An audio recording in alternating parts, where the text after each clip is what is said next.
هبونا پترول و خالین سنوری بو هر باجرکت بته درگه بو آبادانی و گشکر ناوی باجری وکشار ازایم پوار آبوری باس لیدکن قزازا خوشی پوار پترول و خالین سنوری و بازرگانیه باجرک دولمنده لو من آکنجیم وی قضای دخوازا بشک جداهاتو پترول دولار دکن بو خدمتا باجر خو بو هنده پوار آبادانیه گشب خواه ببینتن دور از آخو یک شوان دورانه گله پیدوی لازم خدمت لحاظ باکرن هرچند در سال 2005 دستور عراقی یاسا پترو دلار یهاتی دامزنده ماده 21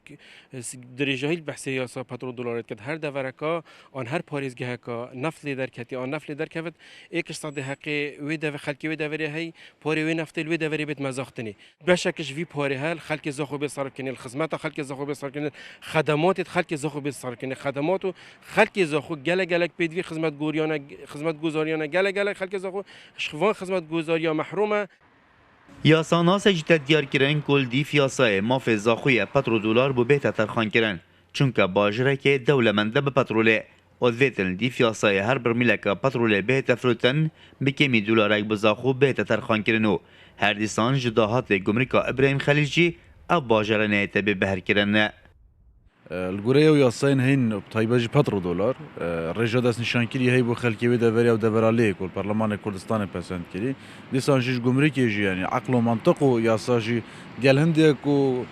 بطريقة خلكي باجري دا كار بكن سودمان دي ويدا هاتي ببن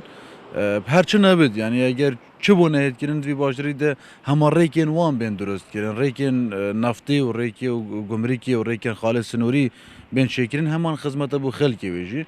ما فکری اصایی و اخلاقی خلکی زاخوه ولن بدا خواست استمک زیدر زاخو تد کرن اجبوزانینا پنگاوین کاربدستن زاخوش بو جینانا وی آسایو هر دیسان که پترولا وی باجری چی مفاق هندیه قیم مقام قزاخو آماده نبی چی داخویانه بزنو گوت من چه پزاین سر پترو دلار نینن هاولاتی داخوازا بشک جداهات وی باجری و پترو دلار دیکن بو آودارین کرنا باجری خو قیم مقام قزازا خوش دی بیشتن اچش پترو دلاری نزانم آنکل ویره داخوازین هاولاتیان اجوی آواهی در باز نابن اجبرگو قیم مقام وی باجری چه شارزایی پترو دلاری دانینه رعت عمر کرسات نیوز زاخو